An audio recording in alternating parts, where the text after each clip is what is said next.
Right, what's up everyone, it's Weston here. So today we're going to talk about how to get into PC building if you're new and thinking about starting. So today I'm just going to run through all the bare essentials you need to get you started into PC building. So the first thing you're going to need to do is pick a CPU.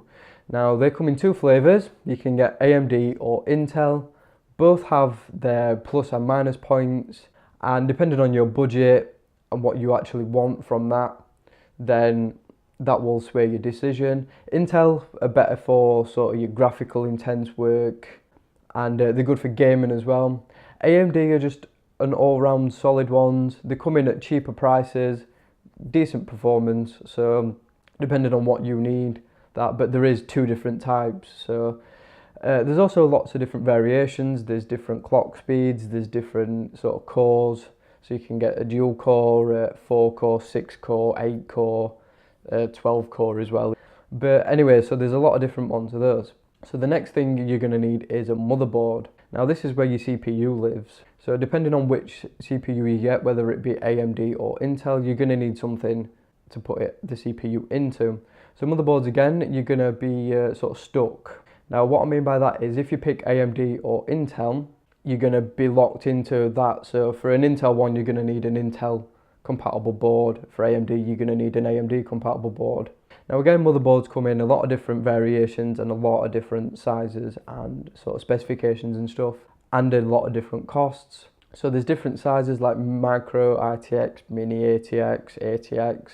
The bigger boards will allow you to have more stuff, but the smaller ones will allow you to build a more compact unit. So if you're not bothered about having a massive sort of PC, then go for a full-size one. If you want a really compact build, then a mini or micro one will be better suited for that. They also come in at a lot of different price points. I would say around £70–80 is a really good spot to get into. That's because it'll give you great flexibility to upgrade in the future. If you get a really cheap motherboard, you may be not able to sort of future-proof yourself. So spend that little bit extra if you can and get a good motherboard, because then that can stay with you while you upgrade everything else around it. So the next thing you're going to need is a CPU cooler. Now these pretty much just come with your CPU what you buy. So Intel, you'll get a stock Intel one. AMD, you'd get a stock AMD one. And if you're not overclocking your CPU, then your stock one is pretty much fine. Next up, you're going to need some RAM. And again, this comes in a lot of different variations. So you've got DDR3 and DDR4, or the really old DDR2, which is just pretty much archaic stuff now. So DDR3 is pretty much the most popular at the minute, and is the one I've gone for only because I couldn't afford a DDR4 build. Now DDR3 comes in a lot of different sizes and different speeds, so you can get sort of 1300 megahertz all the way up to like 3000. And then DDR4 is even more ridiculous than that. But they will give you obviously different levels of performance. I would say 1600 or 1866 megahertz are the sort of sweet spot for performance, price and availability and stuff like that. They also come in different capacities, so you can get sort of 4 gig, 8 gig, 12 gig, 16 gig and so on. Now you do have to be careful though, because your motherboard may only be able to support up to a certain amount, so remember to research that before you buy your RAM.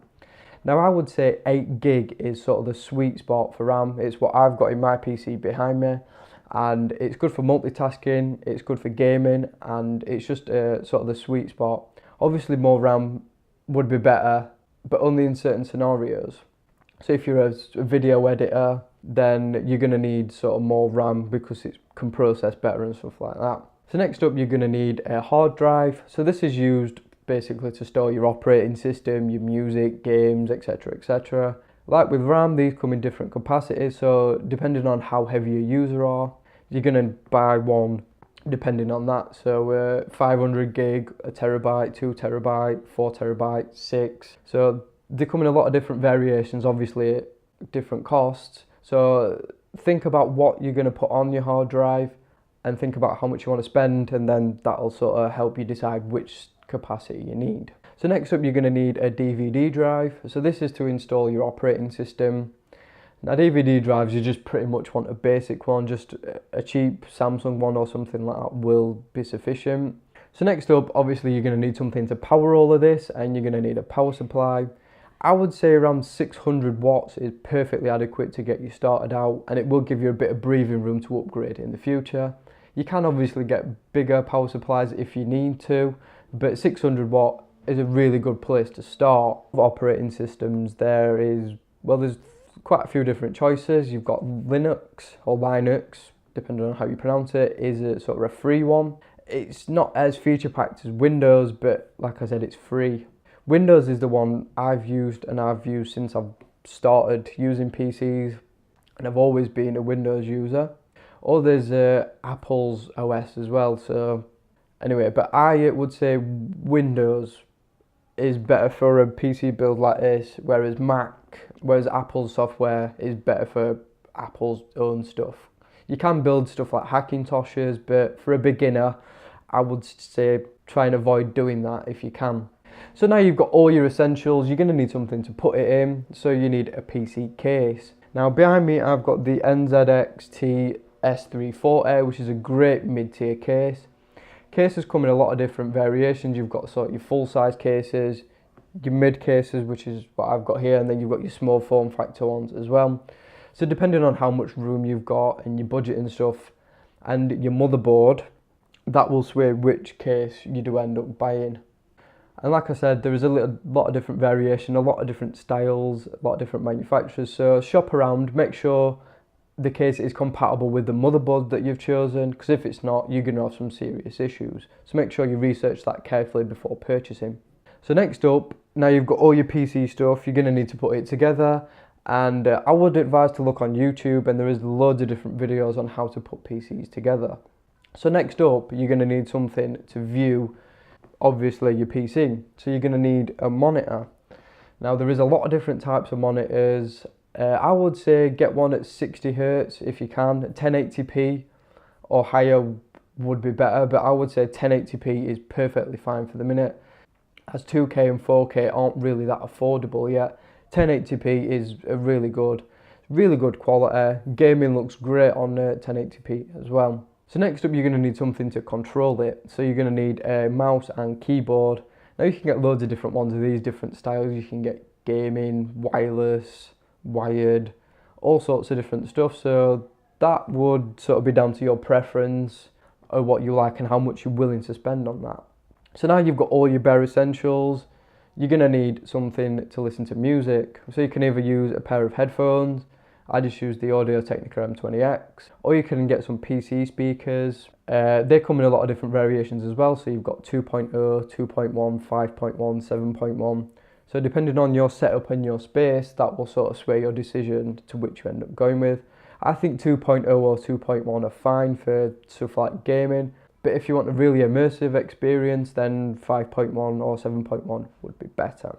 So check my channel, I'll link it down in the description, because I've done quite a few reviews on different PC speakers, so you can check those out if you want. So now you've got all your bare essentials, you put it all together, you've got your build, you're happy with it, but you notice that you want more. So what things can you get to get more from your PC? So this is sort of your next step once you've got all your basic stuff. So the first upgrade I would say is an SSD. Really good SSDs. I've got one in my build. I've got a Kingston HyperX 120 gig, and on that I've got a couple of games, a few programs and my operating system, and it's just so much better than a regular hard drive. It's faster, it's more reliable. Gaming on it, it's just so much better. Loading times are quicker, and everything just runs so much better off an SSD. They are an extra cost, but if you can afford it, one is definitely worth considering. Next up is your graphics. Now you can run straight off your motherboard with sort of HDMI, DVI, VGA, depending on which is compatible with your monitor. But I would say a graphics card would be a good one. So with graphics cards, there's two different sort of main ones. There's NVIDIA and AMD. I normally sway towards NVIDIA because I've just always used NVIDIA. I've always had good experience with NVIDIA cards. Whereas there's AMD, again, really solid, but like I said, I've always stuck with NVIDIA.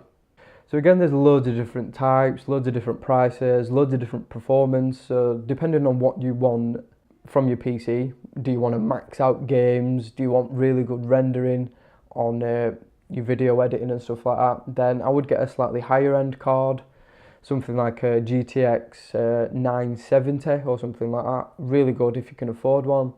If you can't, a GTX 960 is around £200, and they're brilliant cards. So you can max out 1080p games, they're great for rendering. However, if you can't afford that, then there is a lot or older ones that still offer great performance, but you will need to shop around depending on your budget, obviously, and what you want from your PC. Right guys, so that is it for this video. I know it's been a long one, but there has been a lot to cover. If you have any questions, please let me know down in the comments what they are, and I'll help you the best I can. Thank you so much for watching. Don't forget to hit that subscribe button if you haven't already for more videos like this, reviews and stuff like that. So thanks again for watching, and I'll see you all on the next one.